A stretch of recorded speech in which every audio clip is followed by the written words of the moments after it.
Good morning, good afternoon, and good evening, everybody. Thank you for tuning into another Supatease video. And in this one, we're going to be diving right into the gameplay of Restoration Druid and the things that I am doing and thinking about in a match to try and guarantee myself the highest rate of success. And if you want to make sure you're staying up to date with news related to World of Warcraft, educational and entertaining content, smash that subscribe button. Your support is greatly appreciated. So the first thing right off the bat is that I love getting life plumes onto the targets that I think are going to be attacked. Here I go into stealth right away because I don't want to get stunned trapped immediately by the hunter. I wait for the hunter and I reposition out of line of sight of him so that I can avoid the pet stun as long as possible. And I avoid the pet stun here, in a great position actually to not even get trapped. We're going to reposition, overgrowth the feral druid as they've actually swapped off the rogue, and we're just going to stay, at a safe distance away. We've got blind and we've got cyclone on our DPS, which is going to DR our cyclones. So our main goal in this matchup is to avoid CC, stay far away, and keep my team as healthy as possible. We've scenario warded the feral druid and we are regrowth spamming on the rogue, so we're splitting our heal over time effects with our direct healing so that both targets remain fairly healthy.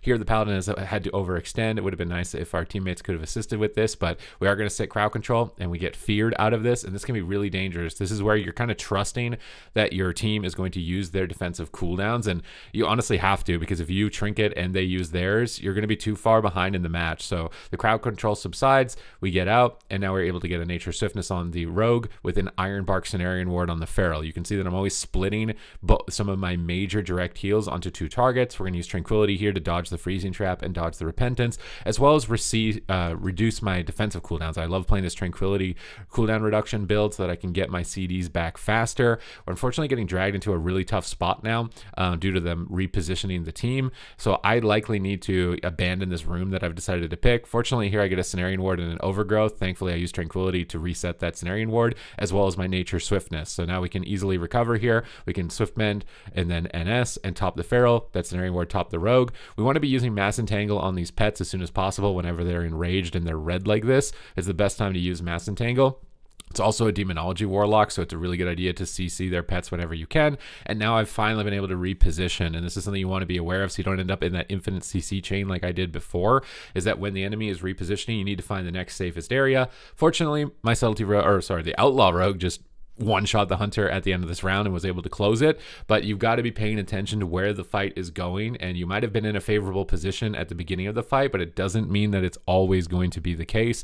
You are likely going to need to reposition, and if I had been able to reposition to that starting room sooner, it likely would have allowed me to avoid being feared as much as I was.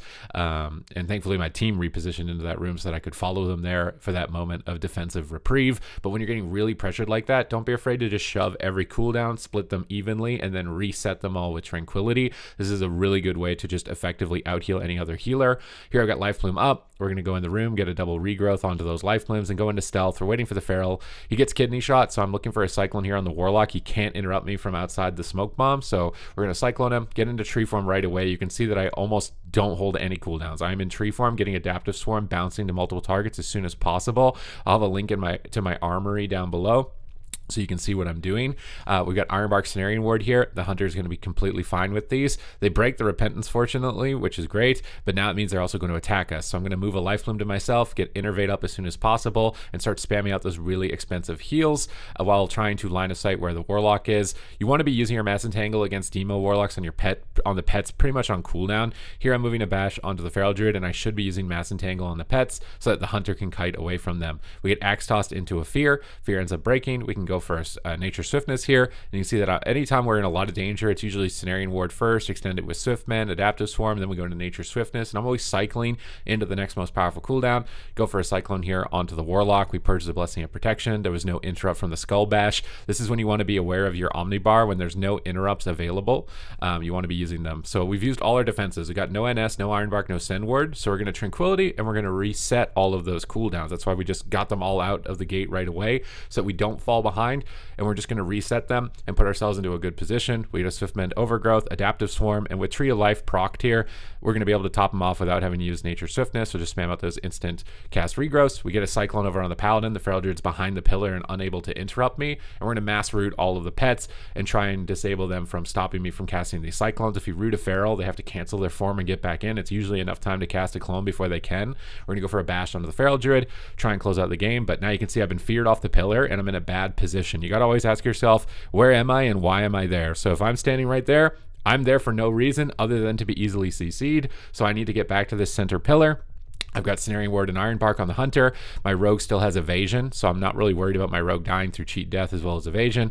I'm looking for Cyclones here. Could have interrupted me here. This was a dangerous Cyclone to cast. The Feral Druid was nearby. We do ultimately get it. Rogue Evasions, so I'm more worried about the Hunter dying now at this moment while Evasion is active. Although when Evasion does subside, I will likely be more worried for the Rogue. I see double cheap shots coming out, but there's a Fel Lord stopping me from moving in for any Cyclones, so we're just going to focus on healing. We end up getting cloned by the Feral Druid, but we pre-Cenarian Warded, so we're trusting Cenarian Ward, and that aspect of the turtle will be enough.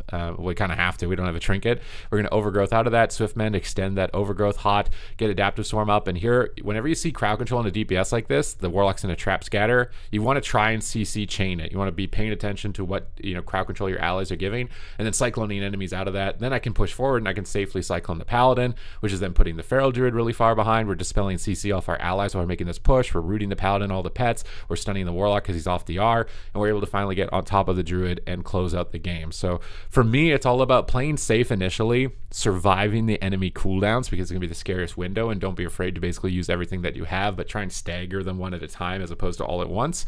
Once you've run out of cooldowns and it's getting really stressful, you can just Tranquility and you can reset everything that you had just spammed pretty much and get another extension. And then when you've survived that early game, mid game scenario, you're able to get aggressive and you can start looking for Cyclones and start pushing in and then start looking to close the game. I see a lot of Resto Druids that either they're too frugal and they don't use any defensives, or they're too aggressive and they're only looking for clones and they just completely fall apart. So this is why I think this is a safer way of going about this. I've got Life Bloom on the DPS. We're in stealth. We don't want to get sapped by the Rogue. We're waiting for the Rogue here. We want to try and get a bash. He bombs, so I can sneak into the bash, but he evasions it. We Overgrowth Ironbark from stealth because I didn't want to get evasioned on the bash. And then as we come out of it, we get a Snaring Ward up. Rogue starting to attack me. I can use my Tree of Life and just kind of instant cast Regrowth and drop some Treants down. You just want to be getting those cooldowns out of the way. We use the Ironbark Send Ward. We Treant ourselves. Now we've got the Adaptive Swarm on the Feral because that's who they're going to swap to. Really good teams, they're going to see a major cooldown committed and swap, so you got to save something else. So Send Ward on one guy, Tree of Life Trents on the other guy, Adaptive Swarm on the third one. You're pretty much covering all of your bases there, so they don't really have a great target to swap to. We can use NS here even though we're in Tree of Life because the Feral Druid doesn't have Bark Skin. Waiting for the Cenarian Ward. We get the Cenarian Ward up before the Fear, and usually you can trust sitting crowd control when you get this little yellow icon Cenarian Ward going with the Swiftmend. You can pretty much trust that you can sit CC as long as the enemies keep attacking that target. They're going to be very durable, and we're able to just finish off the Rogue pretty quickly in this third round. We're having a pretty good game overall in this lobby. But yes, so just be safe. You don't want to get sapped by rogues. Sometimes I'm really greedy against rogues and I try pre-hotting too much and then they just immediately on top of me and I'm sapped, and that ends up being really bad. So it's way better to just get one Life Bloom tossed up, get into cat, get into stealth, and avoid getting sapped, and then try and figure out where they are and use dash to sprint if they use a bomb opener or something like that, so you can get in range, Overgrowth, and Ironbark from stealth. And then usually you want to go bear because they might swap you, depending on if it's subtlety. If it was subtlety there, I would go bear form after Overgrowth Ironbark because they are most likely going to swap. We got a Life Bloom up, we go in stealth, and we are waiting. We got the Felguard Blade Storming around. It might pull somebody out of stealth, so we're just going to wait and see where they go because we're either getting stun trapped immediately or sapped immediately. It's really dangerous. I see the Rogue get stunned, but I got flared. So from getting flared, we're going to get stun trapped. Fortunately, it ends up breaking to a random cleave, which you can against hunters. When you think freezing trap is on cooldown, you can go on top of the DPS they're attacking. Here's Smoke Bomb. We're going to use Efflorescence. That's that green circle. It goes down through line of sight. We're going to sneak in the bomb, and we overlap cooldowns here. On the Feral Druid, it's Ironbark and Barkskin, which can sometimes be a mistake. But Feral Druids are really squishy.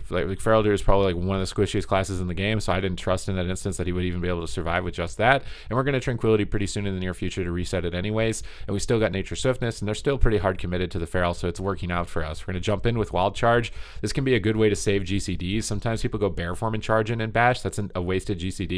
You can charge to an ally that's near that enemy and then bash them right away. So we're going to use Tranquility now. We're resetting that Ironbark as soon as possible, dropping down the treants until we get it. Extend your Cenarian Ward with Swiftmend. This is ultimately one of the most important concepts for Resto Druid. If you are not Swiftmending after your Cenarian Ward has triggered and extending it, you are losing out on huge valuable healing. We Cyclone the Hunter here low HP on his Blessing of Protection because we don't have a Purge on our team. So cycloning immunities to physical damage or damage in general is a really good idea in that position. It pressures them to trinket and use Aspect of the Turtle. Feral Druid has Barkskin, and I wild charged in on top of him here, anticipating that I was going to get freezing trapped. So I did that preemptively to either try and get him to eat the trap or to break the trap. So you can jump to an ally that's getting attacked when you think trap is coming, and it's going to put you in this weird position where they can't use their AoE attacks, so they might break you out. Here we want to get aggressive. So I have Nature Swiftness, my Feral. He's got Snaring Ward. I've extended it, and we just want to push on top of them and get CC. We're very far ahead on cooldowns. We got the Trinket and the Turtle. We're getting Fears on Paladin, so I'm going to look for CC onto another target later, but they are swapping to the Warlock, so we're going to root those pets when they're red. Bestial Wrath means they're empowered. We all happen to root the Rogue as well, which is great. I see the Feral Druid in a kidney. We're just going to Iron Bark it. We're not going to even think about it. If he's in a kidney, doesn't have his Barkskin or Trinket, we're activating that. Send Word, Swift Mend, extend it. We got full row of Hots. He can play really aggressive. I'm going to dump some Wraths in tree form. This is where, like, if you can't get clones, but I get a clone on the Pally, so we're just going to dump Wrath in tree form into the Hunter and play to win. So as soon as I know that we've got that advantage, we're really far ahead on cooldowns. I like pressing that advantage and just using defensives to keep my team aggressive on top of them and then steamrolling them over for the win. And this is more of an advanced concept. If you're really struggling and you're just falling behind all the time, it would be better to just, remain frugal, stay at the pillar, keep rotating and staggering through your cooldowns and keep the game going. That is a safer way to win. This is a riskier way to win, but it's more fun. So I did it in that round because I find it to be more fun. Here we've got Warlock and Hunter versus a Cleave. So this is something where you can Cyclone a little bit more when they don't have a lot of ranged interrupts and it's double melee, and you can really support your casters so they're not dealing with multiple melee DPS. So like Warlocks really struggle when they get trained down by Cleaves, and you as a Resto Druid can enable them a lot more by Cyclone spamming. So this is where we're going to be probably a little more aggressive. We overgrowth. So here I could have tried to scatter, but I know the Feral's going to open. My Warlock does a good job of peeling the Feral with an Axe Toss, so we're just going to reposition. We Iron Bark the Hunter here on the cheap shot, happen to pre-Iron Bark the Smoke Bomb, and we're just trying to figure out who they're attacking, right? Because you don't know 100%. We're just spam rooting the Rogue, trying to annoy him in Tree of Life while we don't have any other globals to really use right now. The Feral Druid's kind of out of the game, looking like it was trying to re-stealth, but I see that Feral Frenzy right here, that 8-second red debuff, so I know they're committing to the Feral, so I send ward him right away, and I'm going to try and Swift Mend this as soon as the blind is over. Now this is blind into stun, so I'm going to Trinket that, and I should have Swift Mended there. That was actually a mistake. Now because I didn't extend my Snaring Word, the Warlock's going to take a lot, but actually just swap off him anyways. We're going to get Life Bloom up onto the Hunter. They're also cleaving us. We're on top of the AoE here.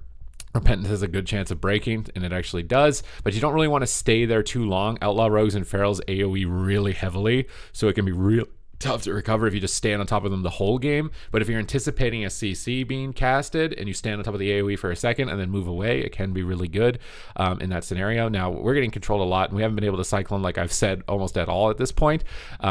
So again, maybe it was just better to stay safe. I've got a root on this Paladin out in the open, trying to go for a clone, not really able to. Hunter's taking too much damage. I abandoned that idea entirely, and we're just going to Tranquility after using Overgrowth, trying to get as many things on cooldown as possible. So we're resetting as many things with this Tranquility, and now we've got Iron Bark, we got Send Word, we got options. They're swapping to me. We're in a Barkskin because I get caught out of form here. If you're ever caught out of form, it's really risky not to. They swap off that. We're going to Iron Bark, Send Word, Swift Mend it. We get a Tree of Life proc. We're in a great position now to play aggressive because our Hunter's fully topped. We're going to root this Rogue in the room. You got feared out of line of sight of the Paladin, so taking advantage of the instant cast Entangling Roots and instant cast Wraths during your Tree of Life is really important. You can clutch out a lot of crowd control that otherwise you wouldn't. And then we're going to go for a Cyclone on the Rogue. This is isolated the Feral Druid. Our Warlock is able to free cast, or the Rogue has to waste CC on us, which means he can't stop the Warlock, and we're able to get damage going out onto the Feral Druid. Now, this is a little bit more of a high mobility. They do have some range CC, so it's probably harder to Cyclone against. But if you're getting classes like Rep Paladins or Windwalker Monks that have no real, ranged capabilities to consistently stop Cyclone, you do want to be abusing it as much as you can, because there's going to be really no way for them to be able to punish you. So final round, we've got Rogue, and we got Warlock, we got Blind, and we got Fear DR. Cyclone's going to be DR'd a lot. So our main goal is to just keep them as healthy as possible, open up their options. We don't really want to put things on stun DR because we don't know when they're going to be lining up their burst with no comms. So using bash kind of willy-nilly is not a good idea. Ultimately, it's probably like a bash into a clone if you see that opportunity, or if you're really struggling and it targets off DR, but I will always wait until after my allies have used their stuns, generally speaking, so they can get control of their cooldowns and line them up more effectively. Now they find the Rogue and open on the Rogue, and he evasions right away, which could be really risky later on. So we're going to just drop Trance on the Warlock as I'm anticipating them to swap. They can't attack through evasion, so they're going to want to hit something. They want to do nothing. Here's a great trick you can do, though. I drop my Force of Nature trees down, and I stand on them, so when the Hunter goes for a trap, there's a chance that he's going to trap a treant, and he did in the opener, so I avoid the first treant, or the first freezing trap, which is now allowing me to just kind of run in aggressively, drop down the efflorescence, keep my rogue healthy. I Cenarian Ward the rogue because he had no evasion, but then they swapped to the warlock, but I saved Iron Bark. Here I see the paladin off the R, so I'm going to go for a bash. The rogue is far away, and my allies stun up the DPS. I see a bop, so I'm trying to clone it. Risky though, because I'm on top of a lot of interrupts, and look, I get interrupted into a bash, into a trap, and we trinket out of the trap, overlapped with stun to overgrowth the rogue to recover. This is where, you know, getting too cheeky with the cyclones can cost you a lot in a game. And it's usually better to wait until you have more control of the game, until trinkets are burned through stuns or through fears. Here we've got double cheap shots. I'm doing damage to the Feral Druid, trying to fish for clones. Paladin bubbles it, so I clone the Feral Druid low health. This is because he's got wall up and Barkskin, and the Paladin's bubbled free healing, so I want to try and stop him from healing to full right away, so we can keep him low health and keep trying to run him down as much as possible. Pets are enraged, want to root those with Mass Entangle. Always keep that in the back of your mind, but the Feral Druid does recover. I'm still chasing the Paladin down, honestly playing really aggressive in this position, which could cost me. I'm surprised that I got this clone here on the Paladin, and especially considering my rogue is so flimsy at the moment defensively, this is a very risky maneuver by me. Look at this. Now I'm in a full freezing trap, and I'm trying to get Cenarian Ward up as soon as possible on this rogue and trying to extend it, refresh that life blim. I'm going for clones again. What am I doing in this final round, man? I feel like this is way too aggressive. We get the NS, the rogue gets topped off. I see cheap shots, but Hunter's on DR, so I'm not going to go for a clone. I'm just getting the rogue as healthy as possible with as many hots, dropping all my treants on him and trying to get him top. Now I've got a bash while I'm kicked, which can be a good fallback to try and peel. So we're going to go for a bash. It gets bopped. Rogue is at 1% health, almost dying. So we're going to Tranquility. This resets our Ascend Ward, resetted our Iron Bark, and we're not worried about dispelling. We just need to heal right now. We get trapped, but we pre-Iron Bark. He's got evasion, and he should be able to survive in this position. Now, this is why tunneling a rogue is generally not a good idea. I think any other class, if I was doing this, would have died, but Outlaw Rogue and Subtlety Rogue are both like so tanky that I'm basically getting away with making some pretty big mistakes right there now. So, you know, this is me not taking my own advice in this final round, which I'm getting away with because they're attacking one of the classes that is the most difficult to kill in the game. I'm playing on top of the team here, trying to break Freezing Trap by standing on top of all the pets and trying to stay with my rogue because they are continuing to just tunnel him. Force of Nature out. We got Nature Swiftness. It's not doing anything in dampening. We're really deep in damp. We need to win this game right now. So I see Fears on the Pally. Unfortunately breaks out because I'm standing next to the pets that stomp. When they've got Call of the Wild, these pets come in and they stomp the ground when they got that big AoE stampede of pets. So you can break the trap. If that trap didn't break, we're probably dead. So that final round, not as clean as the other 5 before it. A little bit risky. Got away with it because of Outlaw Rogue and Resto Druid, how powerful they are at the moment. But everything else in this video, definitely really solid to be able to apply to your gameplay to start having some more success. If you want to watch me live, it's linked in the description down below. Like I said, I'll put my armory down there as well. Currently, you want to be aiming for a lot of mastery. That's what I am trying to do, and I got a lot better gear since the last time that I made a resto video, so I'm performing a lot better now as well. So I hope this video helps you out, and I will see you in the next one.